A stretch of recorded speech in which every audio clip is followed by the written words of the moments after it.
Assalamualaikum warahmatullahi wabarakatuh. Kita berjumpa lagi di mata kuliah Teori Sastra. Nama saya Sri Lestari, titelnya MPD. Jadi Sri Lestari MPD ya. Nah, di sini kita akan belajar mengenai pendekatan-pendekatan dalam karya sastra. Di dalam sebuah karya sastra itu tentu kita mempelajari beberapa pendekatan yang ada. Yang pertama, kita akan belajar dari M.H. Abraham bahwa pendekatan dalam karya sastra itu dibagi menjadi 4, yaitu mimetik, ekspresif, pragmatik, dan objektif.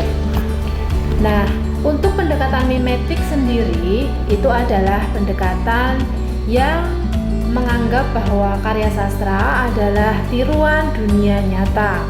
Nah, di sini ada realitas yang ada, kemudian sosial, budaya, politik, ekonomi, dan lain-lain. Jadi, karya sastra murni sebagai tiruan dari dunia nyata.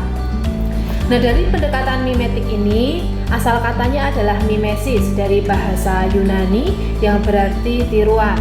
Sementara dari pengertiannya, mimetik adalah pendekatan yang berupaya memahami hubungan karya sastra dengan realitas. Nah, berdasarkan prinsipnya, karya sastra dianggap sebagai tiruan alam atau kehidupan. Nah, dalam pendekatan mimetik ini ada fakta-fakta mengenai pendekatan mimetik. Yang pertama, pendekatan yang pertama kali lahir dalam dunia kritik sastra. Jadi kita pahami yang awal pertama kali muncul adalah karya sastra tiruan dari dunia nyata. Jadi semua yang ada di dalam karya sastra itu ada di dalam dunia nyata. Itu menurut pendekatan mimetik. Nah, dalam pendekatan mimetik ini diawali oleh kritik yang dilontarkan oleh Plato dan Aristoteles terhadap karya sastra. Menurut Plato, karya seni dan sastra hanya tiruan dari kenyataan. Jadi nilainya lebih rendah dari kenyataan itu sendiri. Sumber itu lebih tinggi daripada tiruannya. Jadi kalau seseorang meniru, itu berarti yang ditiru itu nilainya lebih rendah dibandingkan dengan sumbernya. Jadi karya sastra dipandang sebagai nilai yang lebih rendah dibandingkan dengan dunia nyata. Baik, ini untuk foto Plato dan Aristoteles. Sementara Aristoteles itu memandang bahwa mimesis para seniman tidak semata-mata menjiplak, melainkan sebuah proses kreatif. Nah, dari pemikiran Aristoteles ini nanti muncul beberapa pendekatan-pendekatan yang lain. Jadi di sana ada proses kreatif pengarang. Kemudian kita lanjut ke contoh pendekatan mimetik. Yang pertama, misalnya hubungan Siti Nurbaya dan realitas sosial. Di sana ada konflik generasi tua dan generasi muda. Kita ketahui di dalam Siti Nurbaya itu ada konsep yang namanya kawin paksa ya. Walaupun pada kenyataannya Siti Nurbaya tidak dipaksa untuk menikah dengan Datuk Maringgi. Namun demikian, konsep dari kawin paksa itu sudah ada sejak zaman Melayu kuno. Baik, kemudian dalam sastra Jawa itu misalnya ada Wicara Keras, misalnya lagi ada Mahabharata. Nah, di sana Drupadi dipandang sebagai perempuan yang bisa menikahi 5 laki-laki.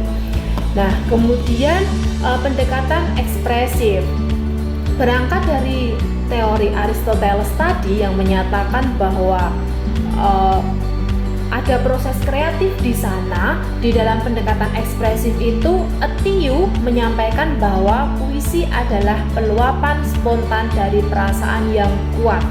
Puisi adalah perasaan, mengaku diri kepada dirinya pada saat-saat kesunyian. Jadi ada ekspresi dari pengarangnya. Dari sini kemudian muncullah pada abad ke-18 dan ke-19 pada saat pengkritikan sastra berusaha menyelami jiwa penyair melalui puisi-puisinya. Kita ketahui bahwa puisi itu memang luapan hati seorang penyair ya. Nah, di sana diperlukan data-data mengenai pengarang. Oke. Selanjutnya kita pahami bahwa pengarang, kemudian ide, gagasan, emosi, pengalaman lahir dan batin itu akan memunculkan yang namanya karya sastra. Nah, di sini pengarang ini memiliki latar belakang terlebih dahulu ya, latar belakangnya nanti seperti apa gitu. Kemudian ide, gagasan, emosi, pengalamannya seperti apa, baik lahir maupun batin, baik pengalaman dirinya sendiri maupun pengalaman orang lain. Dari situlah nanti muncul yang namanya karya sastra. Oke, kemudian ada kelemahan dalam pendekatan ekspresif itu. Biasanya pendekatan ekspresif itu memiliki kecenderungan untuk menyamakan secara langsung realitas yang ada dalam karya sastra dengan realitas yang dialami oleh sastrawan. Jadi seolah-olah memang Andrea Hirata itu mengalami betul semua yang terjadi dalam Laskar Pelangi. Padahal di sana ada proses kreatif. Seolah-olah Chairil Anwar itu dalam Karawang Bekasi dia mengalami betul, padahal tidak demikian. Chairil Anwar dalam puisinya Aku misalnya, aku ini binatang jalang, dari kumpulannya terbuang. Biar peluru menembus kulitku, aku tetap meradang menerjang. Luka dan bisa aku bawa mati, terus berlari hingga hilang beri-beri. Aku ingin hidup 1000 tahun lagi. Seolah-olah itu memang benar-benar Chairil Anwar saja, padahal tidak demikian, ada proses kreatif di sana. Oke, kemudian kita mengarah ke pendekatan pragmatik. Kalau pragmatik itu memandang karya sastra sebagai sarana untuk menyampaikan tujuan, dalam tanda kutip di sini dalam setiap karya sastra ada amanah. Nah, amanat yang ingin disampaikan oleh pengarang kepada pembacanya gitu. Jadi kemudian sastra itu bertendensi pelarangan puisi Rendra, MH Ainun Najib, drama-drama Rianti Arno dan sebagainya, bahkan Pramudia Anantatur yang sempat sekian waktu tidak boleh terbit itu bagian dari itu. Oke, nah di sini ada pembunuhan massal gerakan 30 September dan kudeta Soeharto misalnya. Ini jelas tidak boleh diterbitkan ketika itu dan lain sebagainya. Ini contohnya. Nah, kita mengarah ke pendekatan objektif. Di pendekatan objektif ini kita memfokuskan perhatian karya sastra itu sendiri, terlepas dari bagaimana pembaca, bagaimana pengarang, dan bagaimana latar sosial budaya dari kesemuanya itu. Jadi dia adalah sesuatu yang otonom dan berdiri sendiri. Nah, karya sastra itu dipandang sebagai struktur yang bebas dari pengaruh pengarang maupun pembaca. Dalam pendekatan struktural, di sana dikembangkan oleh formalis Rusia pada tahun 1915 dan sampai 1930 yang melatar belakangi bahwa kebebasan ilmu sastra dari kungkungan ilmu-ilmu yang lain. Untuk tujuannya ya, pendekatan struktural itu berusaha untuk membongkar, memaparkan secermat mungkin, seteliti mungkin, semendetail mungkin, dan semendalam mungkin keterkaitan dan keterjalinan semua unsur dan aspek karya sastra. Jadi, dan dalam pendekatan struktural itu semua poin-poinnya atau unsur-unsurnya itu memiliki keterkaitan, memiliki kebulatan makna yang utuh. Jadi tema harus selaras dengan alur, selaras dengan tokoh, dan selaras dengan tema, alur, latar, dan penokohannya harus selaras. Baik, untuk kelemahannya tidak berdasarkan teori sastra yang lengkap dan tepat. Kemudian karya sastra tidak dapat diteliti secara terasing. Kita tahu sendiri, tidak mungkin karya sastra itu hanya berdiri sendiri. Tapi yang namanya teori tetap ada plus dan minusnya. Tinggal bagaimana kita akan mendekati sebuah objek dengan teori begitu. Teori tidak ada yang sempurna, kesempurnaan hanya milik Allah. Tapi kita akan berusaha mendekati objek itu dengan teori yang paling tepat dari objek tersebut. Oke, Kemudian kita mengarah ke pendekatan semiotik. Pendekatan semiotik ini memandang karya sastra sebagai sistem tanda. Jadi ketika langit mendung berarti maknanya apa? Berbaju hitam, oh berarti maknanya apa? Seseorang perempuan diberi bunga mawar merah, maknanya apa? Nah, sastra itu merupakan sistem tanda tingkat kedua. Nanti akan ada pembelajaran heuristik dan hermeneutik di pertemuan berikutnya. Baik, setelah itu kita akan membahas mengenai setiap tanda terdiri dari dua aspek, penanda dan petanda, di mana dia hal yang menandai sesuatu dan referensi yang diacu atau ditujukan. Kenapa kalau di Jogja benderanya merah ketika ada orang meninggal, sementara di Jakarta benderanya kuning? Itu adalah sebuah tanda. Tanda-tanda seperti itu juga ditemukan dalam karya sastra, baik dalam bentuk tanda berupa perkataan maupun dalam bentuk simbol-simbol yang lain. Kemudian sosiologi sastra. Kita pahami di sana di dalam ilmu sastra dilatar belakangi oleh realitas sosial seperti yang kita sampaikan tadi, bahwa karya sastra adalah tiruan dari dunia nyata, sehingga di sini karya sastra tidak jatuh begitu saja dari langit. Ya, ini kan kalau jatuh begitu saja dari langit itu seolah-olah seperti struktural ya. Tetapi selalu ada hubungan antara sastrawan, karya sastra dan masyarakat, baik latar belakang sosial budayanya maupun latar belakang masyarakatnya. Kemudian resepsi sastra. Nah, dalam resepsi sastra ini kita mencoba menilai karya sastra berdasarkan tanggapan pembaca. Sama-sama membaca Laskar Pelangi. Mas A, Mas B, Mas C, Mas D itu akan memiliki apresiasi yang berbeda tergantung dari latar belakang dan keilmuan mereka. Oke, kemudian 3 jenis pendekatan resepsi sastra, ada eksperimental, ada kritik sastra, dan resepsi sastra dengan pendekatan intertekstualitas. Kalau interteks itu nanti hubungannya dengan membandingkan karya sastra gitu.